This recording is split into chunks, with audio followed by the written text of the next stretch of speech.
गांव के पास घना जंगल था जिसे लोग भेड़िया जंगल कहते थे। इस जंगल के बारे में ऐसी कहानियां प्रचलित थीं कि वहां एक भूतिया भेड़िया रहता है। कहते हैं वो भेड़िया इंसानों की आत्माएं खा जाता है और उसकी आंखें लाल अंगारों की तरह जलती हैं।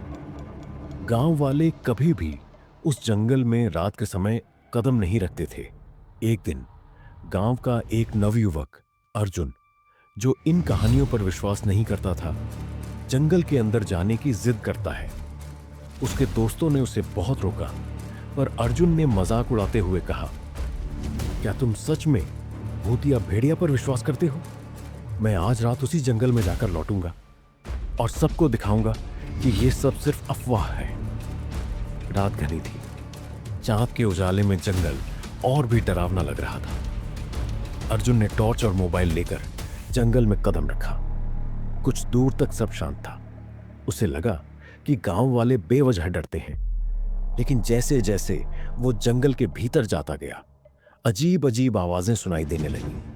कभी किसी सूखी टहनी का टूटना, कभी झाड़ियों में सरसराहट। अर्जुन ने इसे हवा का असर समझकर नजरअंदाज कर दिया। तभी उसे एक झरने के पास किसी के चलने की आवाज आई। उसने टॉर्च की रोशनी उस ओर डाली। कुछ नहीं था, लेकिन तभी पीछे से एक गहरी गुर्राहट सुनाई दी। अर्जुन ने तुरंत पलटकर देखा। उसकी आंखें डर से फटी रह गईं। वहां एक विशाल भेड़िया खड़ा था। उसकी आंखें लाल आग की तरह चमक रही थी। उसकी गुर्राहट इतनी भयावह थी कि अर्जुन के रोंगटे खड़े हो गए। अर्जुन ने दौड़ना शुरू कर दिया, पर भेड़िया उसका पीछा कर रहा था। उसकी सांसें तेज हो रही थी और भेड़िए की गुर्राहट उसके कानों में गूंज रही थी। अर्जुन ने एक पेड़ के पीछे छिपने की कोशिश की, लेकिन तभी भेड़िया उसके सामने आ गया।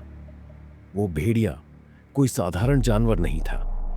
अर्जुन ने देखा कि उसकी परछाई इंसान जैसी थी।